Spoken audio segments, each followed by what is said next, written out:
Today on an all-new Dr. Phil, she's anorexic. She wants to blame me for where she's at. I wish she knew the battle that was going on inside me. I think she is on the brink of organ shutdown. And everyone is playing the blame game. She says she does it for attention. She does it for shock value because it pisses you off. Plus, kidnapping survivor Michelle Knight is back. I got really good news for you. I'm married. With exclusive new details. Have you shared with your husband what you went through? Let's do it. Have a good show, everybody. Here we go. This is a safe place to talk about hard things. Stand by. We'll count you down. Today's going to be a changing day in your life. 5, 4. I am not giving up on you.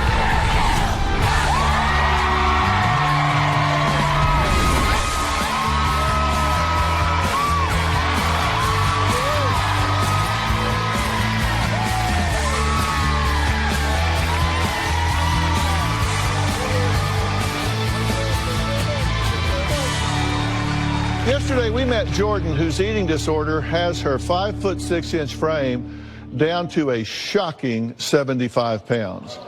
Now, her parents came to me gravely concerned that their daughter is absolutely on death's door.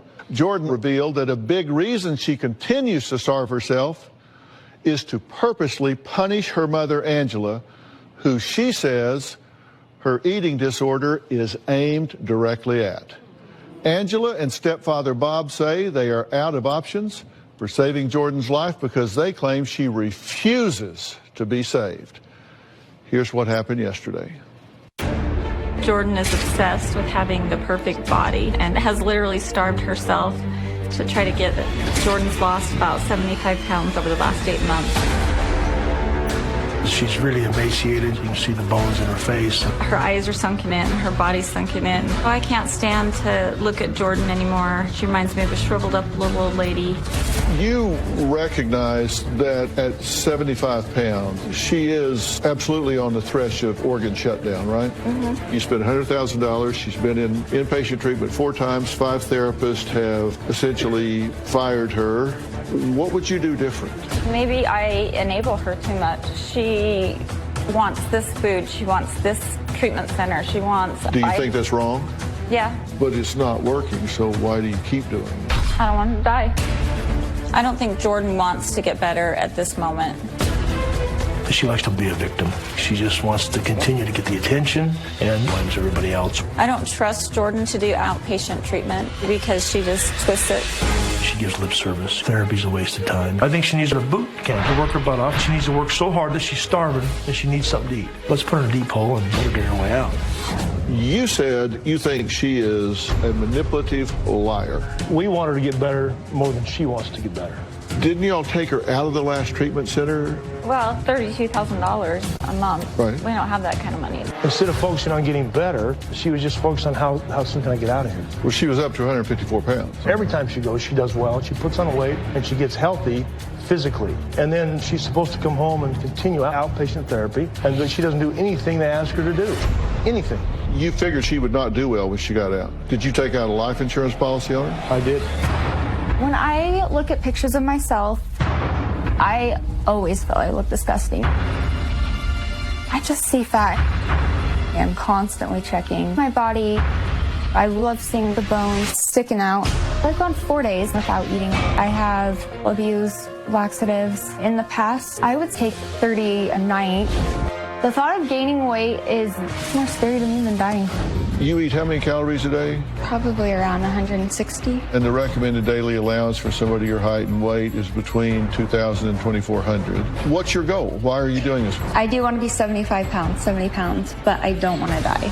Your payoff is the attention, the shock factor. Yeah, it is. And dying is the ultimate shock factor, right? That's the end. That would also really shove it in your mother's face, wouldn't it? Yeah. Do you ever think about how I feel? She just told you she did. She wants you to feel pain. Right, and I do. So this is a tug of war, and so you're just going to turn the volume up. Yeah. Just like, okay, bitch, watch this. She wants to blame me until she takes responsibility for where she's at. She's not going to get better. She says she does it for attention, she does it for shock value, and she does it to spite you. Mm-hmm. That's her weapon and it's to piss you off. Well, Jordan claims her stepfather, Bob, has not only turned her mother against her, but is also making it more difficult for her to get better. Now, Angela admits that she's parented Jordan out of fear and guilt because she wasn't there, she got a divorce, so she feels like she has to make it up to her. And she says she's been doing this for so long, she doesn't know how to even begin to stop. Jordan uses her disorder to get whatever she wants. And then, of course, Angie, being the bleeding heart mother, she gives in. And I believe Angie's pretty much enabled Jordan entirely. Whenever she wants to go to the store, I jump and do it for her because I just want her to eat. When bills start coming in for Jordan's health care, I try to help her. Bob tells me not to buy so many things for her, but I just can't help myself. Jordan learned at an early age to somehow convince her she was a horrible mother so that Jordan can get what she wants. Because it's all about Jordan. It'll shock my mom, but I think her love gets a little artificial, but like materialistic. My mom has bribed me multiple times for gaining weight. She bribed me with a cruise. To gain weight, her and my stepdad offered to get me a new car. What she's doing right now is the complete opposite. It's not helping. I worked really hard over the last several years to give Jordan everything she's wanted in life. Instead of showing gratitude, I get anger, disrespect, and blatant disregard.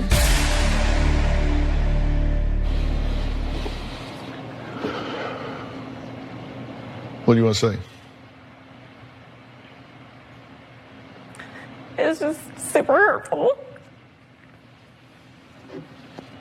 I don't know, like if she isn't going to get better, I need to figure out how to emotionally remove myself from it. I don't know what else to do. Mm-hmm. Here's the thing. Let's assume she chooses to continue this to the point of death. Do you want to be in a position where you can say, I did everything I knew how to do? I made some mistakes early on, but I got a plan, and I disciplined myself and I executed that. You want to know I did everything I could. Okay, because you can't solve this for her. She has to solve it. And let me tell you some things, and you correct me if I'm wrong here about what you said. Jordan says that she holds on to her anorexia because it's the last bit of control she has. We just talked about that, right? Plus, she admits that she continues doing it to get back at you, as well as getting a high from the attention she gets from her mother and her stepfather worrying about her. She likes to see you fret about her because it makes her feel like you care. And if we don't fret, then she tells us we don't care again, right? Mm-hmm. All right. She says her relationship with you has been destroyed and that you are mentally and verbally abusive to her, and that in the past you have tried to bribe her with material things like designer clothes and a new car, and she believes that you absolutely hate her. This is what she says, and that you're the mastermind behind this whole thing. So she's demonized you as alienating her mother from her, and so she's doing all of this manipulation to get your attention and control. Well, and Bob's just trying to help me get through it, and then she takes that as that he's manipulator, the mastermind, or whatever. I need you to stop playing the game. You're not any kind of therapist, right? Absolutely not. Okay, don't ever pursue that line of work. I wouldn't. You're not cut out for it. And later, Do I need help? Yeah, I think she is on the absolute brink of organ shutdown. I agree. I wish you knew the battle that was going on inside me.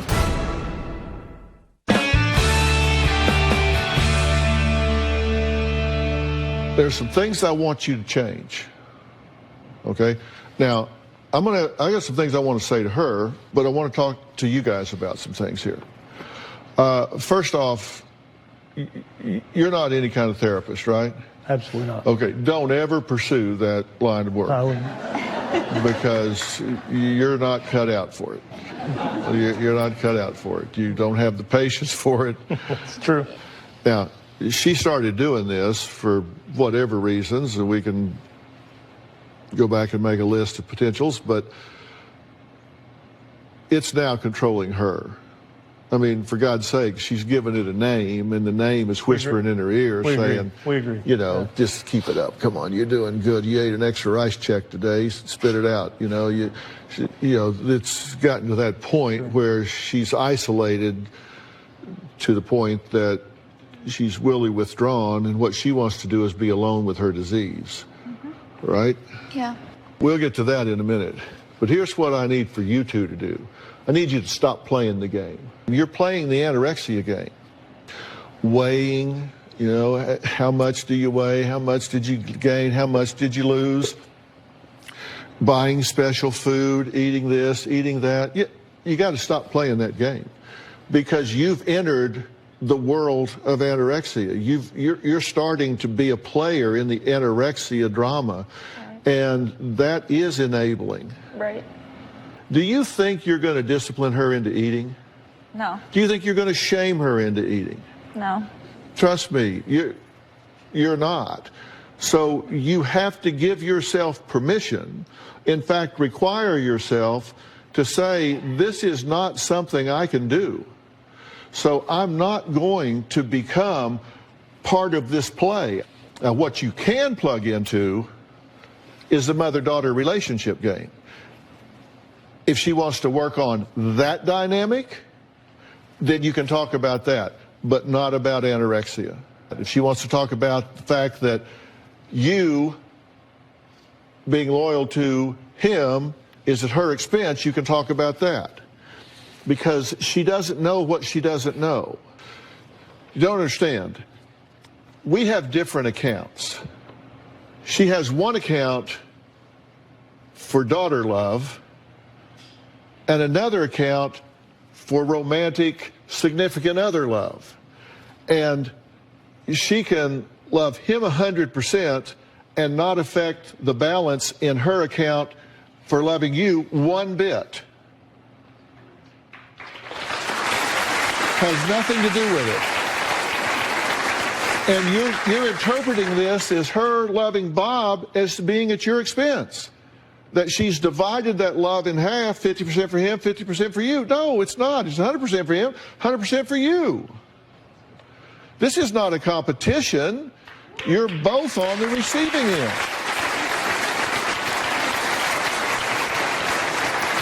Now, am I running any red lights here, or am I doing good? You're doing good. Is that not exactly right? Yeah, that's exactly right. Do you see what I'm saying? I see what you're saying, but I just don't see how it's genuine, because they were on and off about even coming on the show. Like, and I'm not saying I'm in the right, but I'm just very confused as to where this is coming from, because it's not what I was told. Whether they're on, off, right, wrong, doesn't change the reality of what I'm telling you. Because I was damn sure not on and off about being here. I was set to come every step of the way. Yeah. That doesn't change the reality of what I'm saying. I would say that to you and you and you and you and you. We all, isn't that the way it works? So how do you question that? And I guess I can. I guess I don't know, and I'm probably not educated in that. But if I was just saying how I felt, but I hear. Sure. Yeah. Next. So where did Jordan's struggles begin? Maybe we know, maybe we don't. I'm not sure I really care. What I care about is where we are now and what we do next. We'll be right back.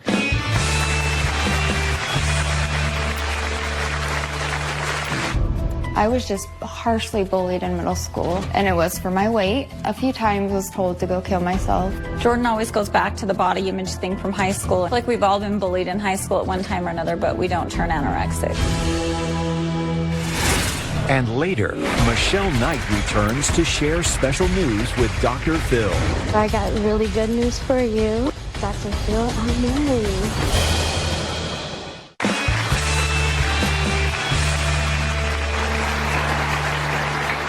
Well, I'm here with Jordan, who has been battling a severe eating disorder for many years. She weighs 75 pounds now.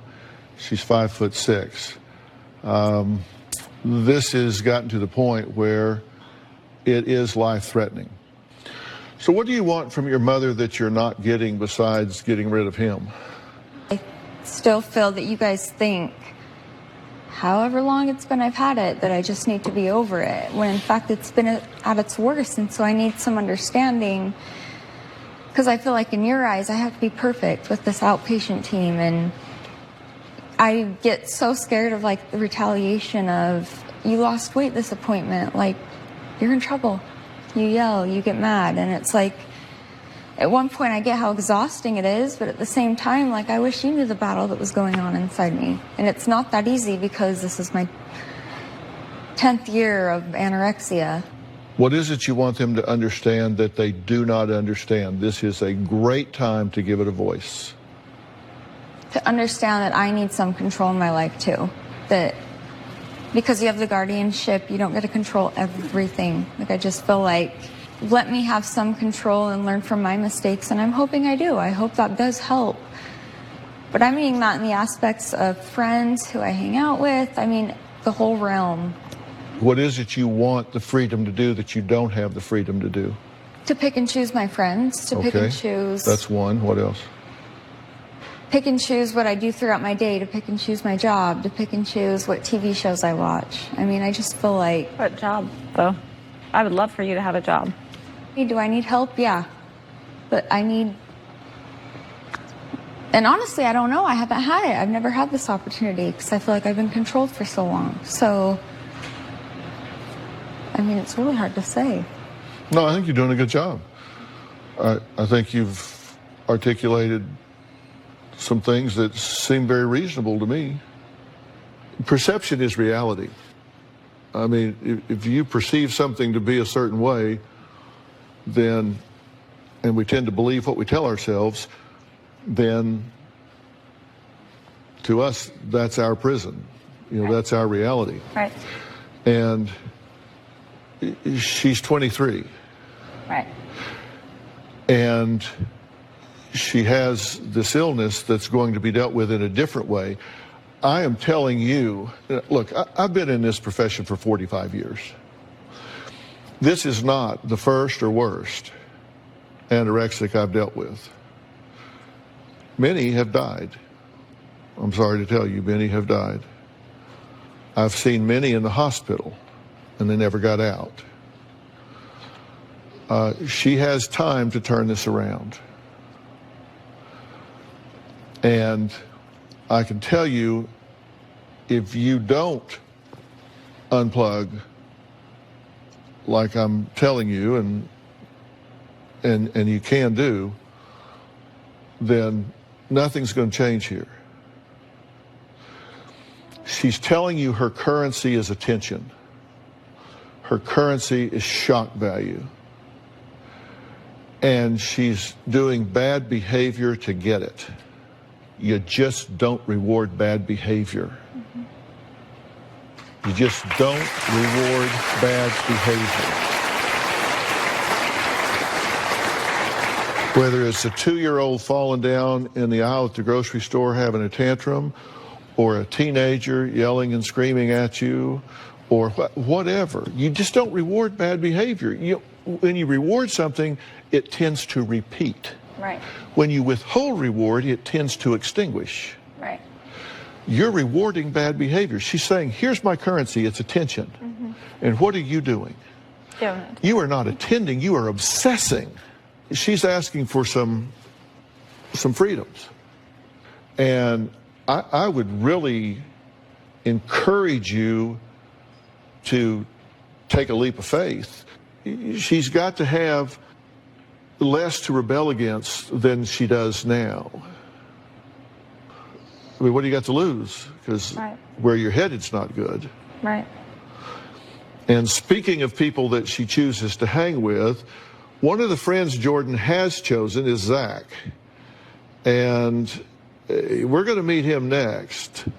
And so everyone involved in Jordan's life will hear what I have to say. We'll be right back.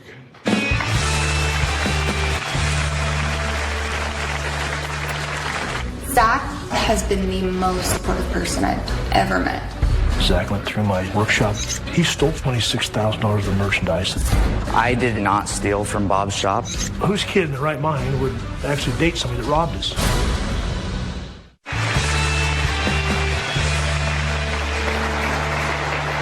Well, Jordan's boyfriend, Zach, claims he is her only support system. So why do Bob and Angela want Zach to stay far away from their daughter? Well, take a look. Jordan is in a life or death situation. She is in a lot of pain. She's constantly out of energy. She can barely walk at this point. Her kidneys are constantly hurting. We talk every day, and I'm there to listen to her with a non-judgmental stance instead of what her parents tell her a lot of the times. Jordan has literally used the words terrified of her mother and stepfather. They like to use tough love, but that's not helping Jordan whatsoever. Zach has been the most supportive person I've ever met. But you only seen him twice, and you're in a serious relationship with him. Zach is helping me through my anorexia because he has a history of addiction, and so I feel like he understands it to some point. And I just think that he genuinely cares. But you also knew that he's one of the guys that stole from us, right? Zach, in 2014, they went through my workshop by my house and they robbed us. He stole from us $22,000 to $26,000 of merchandise. I did not steal from Bob's shop. I did offer to help pawn some things. I was using drugs at the time and obviously needed money for my next high. We just found out a few days ago that Jordan and Zach are seeing one another. Whose kid in their right mind would actually date somebody that robbed us? I think Bob and Angela should definitely take a look at themselves and how they negatively impact Jordan with her disease. I just don't think it's a healthy relationship. I don't think two recovery addicts are a good partnership or a good friendship. It's a disaster waiting to happen. Zach, thanks for being here. No problem. You guys are in a relationship? Yes, sir. And how'd you meet? When I was in treatment, she was working there. And we kind of found out that we were from the same hometown. She ended up moving back. We started talking. And you've got a history with Bob? Yes, I guess so. I wasn't really aware of it. I didn't know that, like, Jordan and that was her stepfather. Like, I had no idea about any of that. Did you rob the man? No, I did not. I have come clean about what I have done, and I know the person that did. I didn't know, like, at the time that he did it or before it was happening. But you were involved at some level, right? Correct. Because you were on videotape selling some of the stolen goods. Correct. Correct. So my friend asked me if I would come down to Utah with him and pawn some stolen stuff that he'd stole from several houses, and I agreed to do that. So just coincidentally, you're selling her stepfather's stolen property at a pawn shop. Yeah, I know that sounds crazy, but that is exactly what happened. He knew whose stuff it was. Well, let's assume for argument's sake that that's all there is to it. Right. That's not good. No, not good at all. You were on drugs at the time? Correct, sir. Are you on drugs now? No, I'm not. I'm almost 10 months sober. Some things...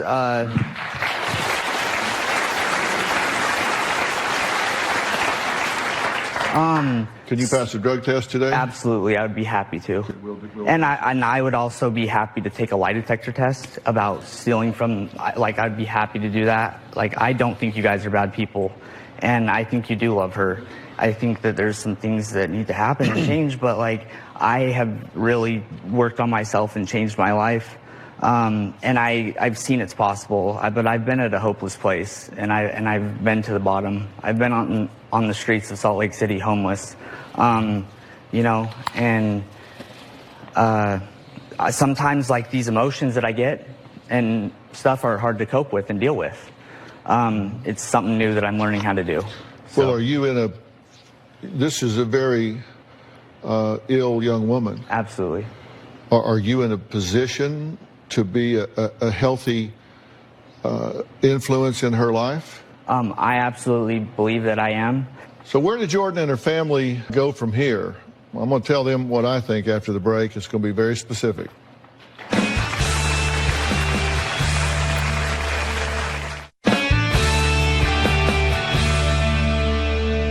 Look, I want to be very specific about what I think needs to go on here, okay?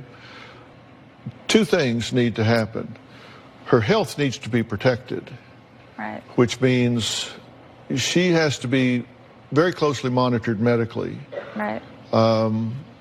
And I think she needs to be in the hospital personally, because I think she is on the absolute brink of organ shutdown. I agree. I agree. And I think there needs to be a very focused intervention on the relationship between the two of you to the exclusion of all else. Because if you don't deal with that, then nothing else is going to work. What I would suggest is a professional brokering a peace between the two of you, because I think it will not take very long, and I think it will have a huge difference on the course of where we go. There are what I call 4 stages of readiness. 4 stages of readiness. Stage 1 is when you're compelled by authority, like court-ordered anger management or whatever. You go because the court says go there, go jail. Stage 2 is when you do it to escape criticism. You just do it so they get off your back. Stage 3 is you're intellectually motivated. You know you need to, you just don't feel like it. Then there's stage 4. That's when you are mentally, emotionally desperate to escape your circumstance. That's when you look yourself in the mirror and say, I won't take this from myself another second, of another minute, of another hour, of another day. I don't care how scary it is on the other side. I won't take this from me for another second. If you will do what you need hospital-wise to make sure that you are protected physically, medically, biochemically, and you will engage in an intensive course of therapeutic intervention with your mother to resolve whatever this thing is between the two of you, then, and only then, I will introduce you to Patty Evans. Hey, Jordan. Patty is with Meadows Behavioral Health, which has a treatment center called the Meadows Ranch that specializes in treating eating disorders and trauma, along with these co-occurring disorders, specifically in women. Dr. Phil, thank you so much. We just are honored to work with you. This is a very difficult situation. We do think it's life-threatening, as you presented early in the show. You've laid out a plan. If you go through that part of the plan, then we are going to offer you what I think is world-class treatment for your eating disorder. We'll be with you every step of the way. This is medical. We're rooted in neuroscience, so we're going to deal with trauma and maybe early childhood things. And we are going to help you with, how do I feed myself? How do I prepare my food? So we're in it 150% with Dr. Phil. If you follow his plan, we want to make this available to you. What do you think? I mean, yeah. I do want it. It's hard to admit, but yeah. It's easy to say.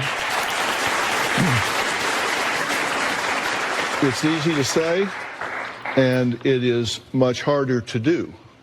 You're going to have to earn this one. Fair enough? Fair enough.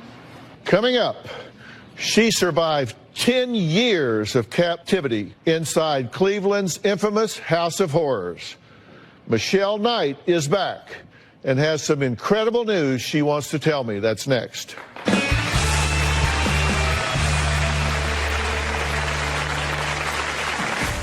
This is the biggest news I got for you, Dr. Phil. This is my sweetheart, Miguel. Now that I found love and I'm happy, I can do anything.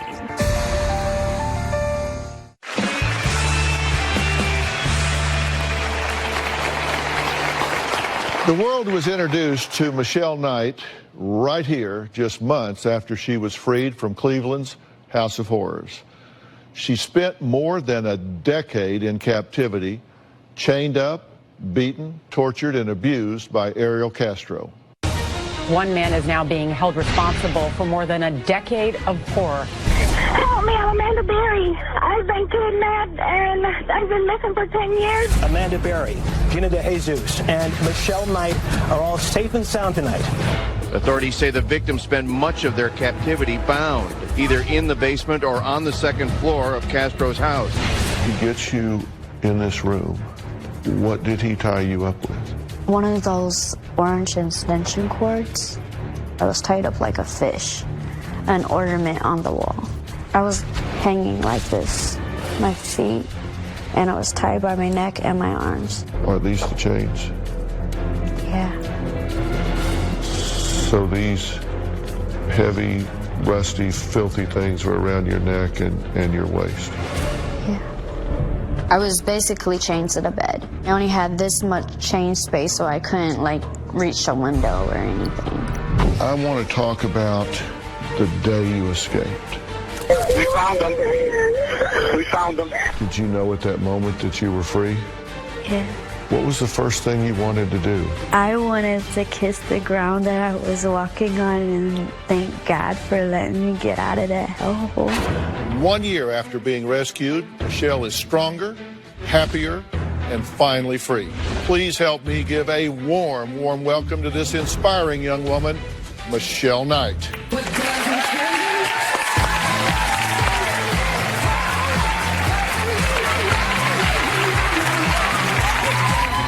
You decided to write a book, right? Yes. This is the book.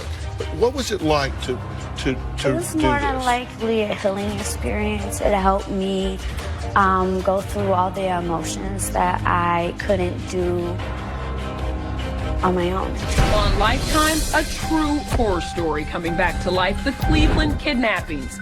What made me decide to share my story is to give hope and courage to other people. Please don't be scared. We're gonna be okay. We can get out of here. What do you hope people get out of this movie?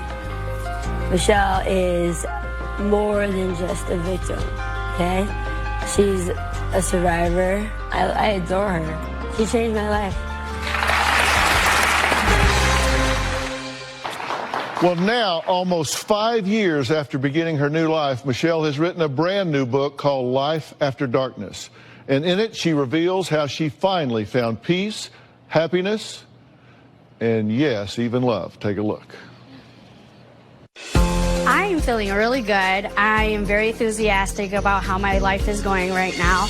Compared to a decade ago, I was in a place where I was very confused about the world and how the world worked.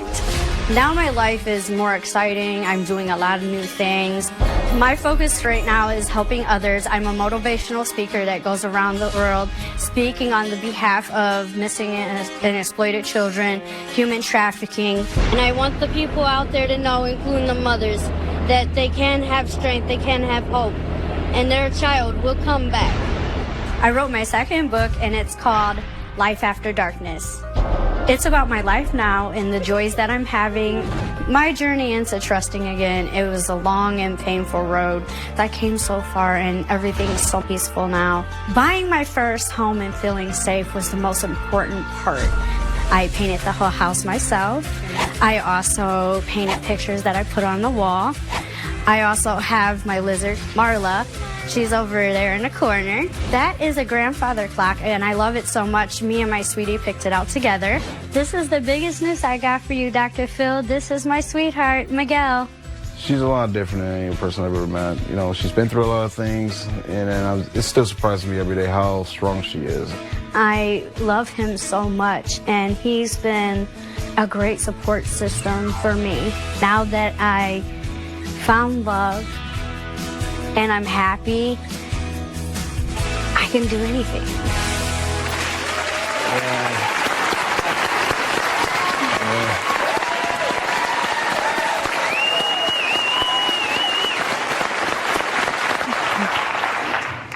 It's so good to see you.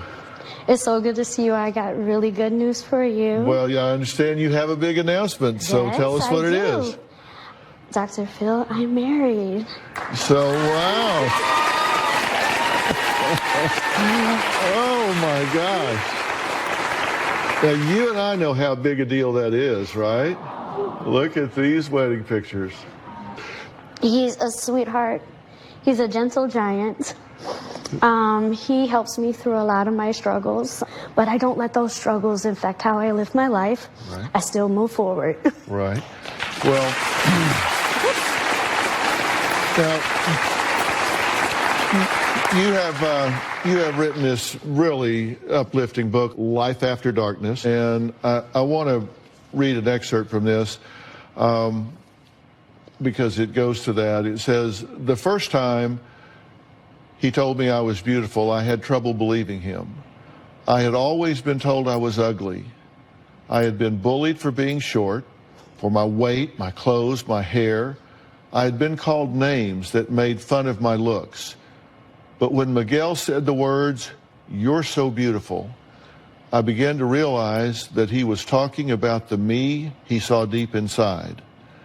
That was the me I hoped I was and wanted to be. If he could see that, I thought, maybe it's true. Maybe I really am beautiful. Maybe I do deserve to be loved." So,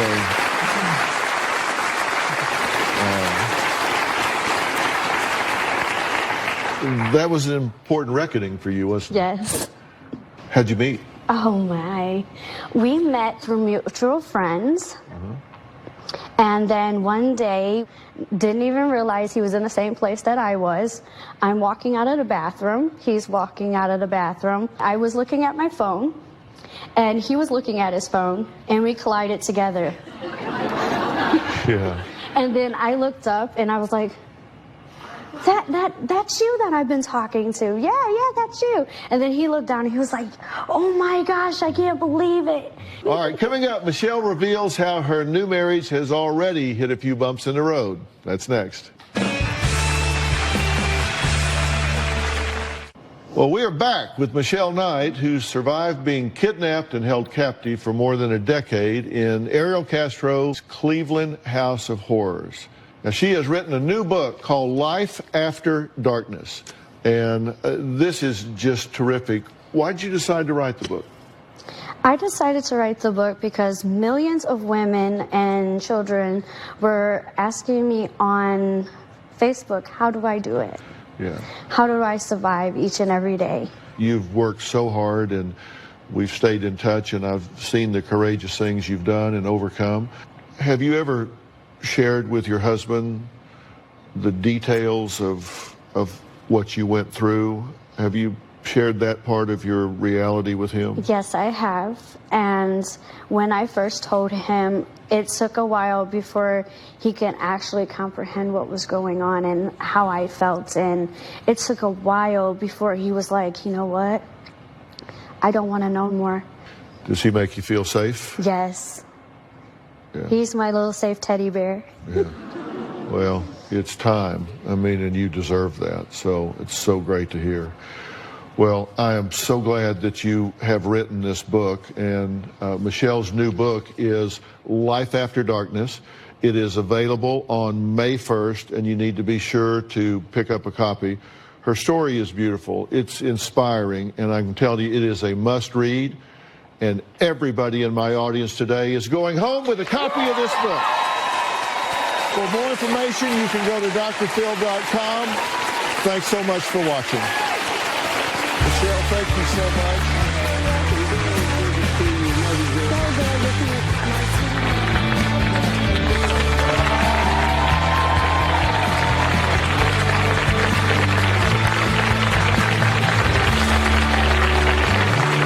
Bounce, bounce, all the girlies bounce. Take 'em to my house, turn the party out. Bounce, bounce, bounce, all the girlies bounce. Take 'em to my house, turn the party out. You warned me 1,000 times, memories can kill ya, but I didn't hear ya. I thought that I could fly, but woke up on the asphalt. I swear there was the last time.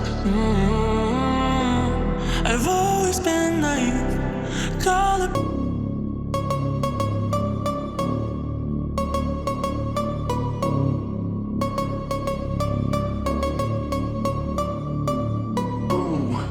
up, we gon'